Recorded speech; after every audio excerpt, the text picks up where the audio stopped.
Сполучені Штати не надавали Україні далекобійної зброї, щоб ми не цілили ворога десь далеко вглиб російської території. Але це не означає, що США проти розробки української зброї такого гатунку. Про реакцію наших західних партнерів і нові таємні деталі про причину ударів, пишуть, вибухів і пожеж на російських аеродромах. А ще про неможливість рятівної для ворога паузи і про охоплений вогнем Бахмут, який залізно тримає оборону у неймовірно складних умовах.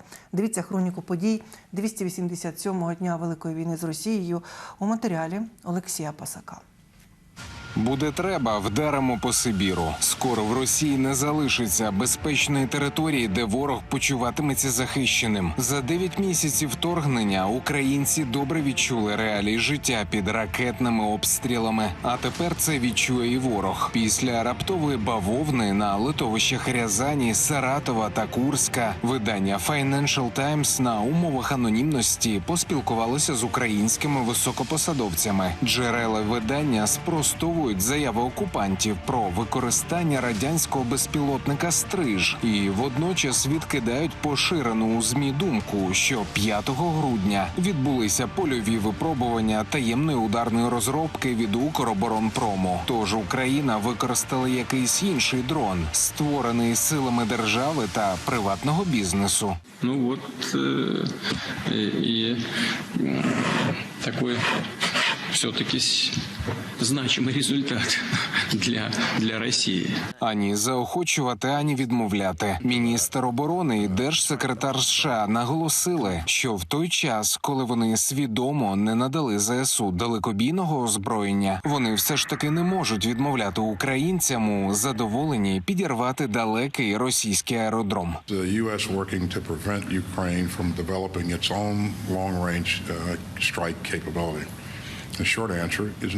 Чи працюють США над тим, щоб не дати Україні створити власну далекобійну зброю? Коротка відповідь – ні. Ми абсолютно точно цього не робимо. Як ви бачили, ми витратили понад 19 мільярдів доларів на надання безпекової допомоги Україні. На додачу до цього ми регулярно залучаємо союзників і партнерів, які також надають свою підтримку.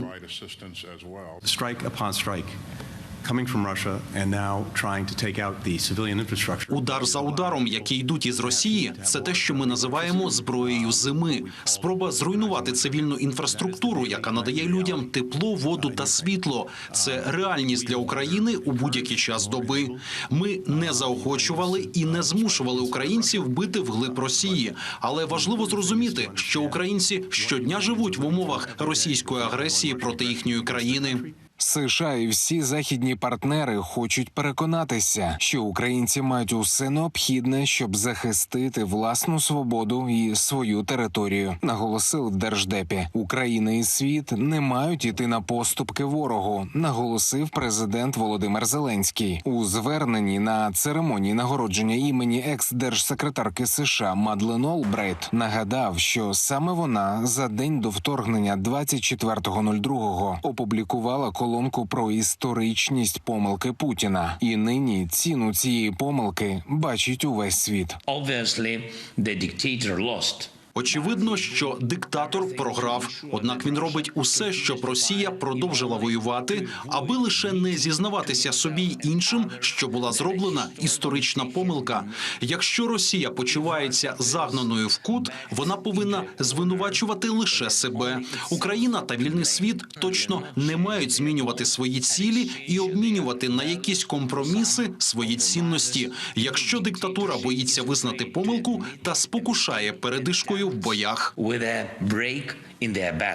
Паузи не буде, як і мирного рішення на прохання загарбників. За минулу добу ЗСУ знову ліквідували понад 5000 окупантів. Знищили ще 6 російських танків, 4 бойові броньовані машини, 8 артилерійських систем і 21 одиницю автомобільної техніки. Також підбито ще 14 ворожих безпілотників. На найгарячішій ділянці фронту під Бахмутом кожне зіткнення перетворює ніч на день. Небокрай у спалахах розривів, краєвид із вікна на трасі – це пожежі, як у пеклі. Але попри всі хвилі нескінчених російських атак, наші бійці доповідають – нескорений схід тримається.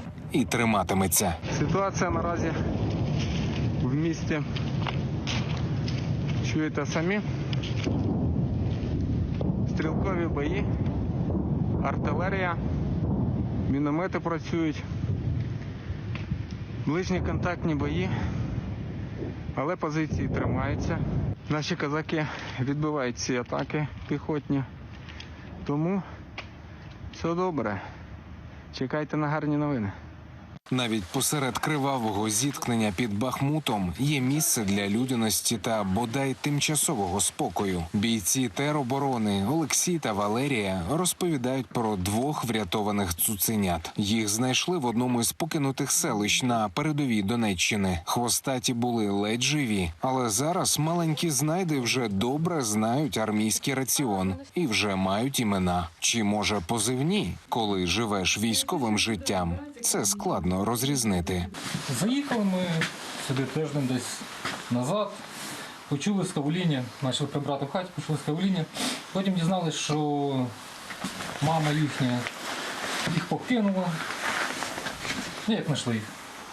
Вигадувати сильно не стали, назвали людей чорне. Насправді на майже з кожних бойових ми рятуємо якихось тваринок, то кошенят, то цуценят, і пристроїмо їх у добрі руки, люди беруть, тобто або побратими собі у родини.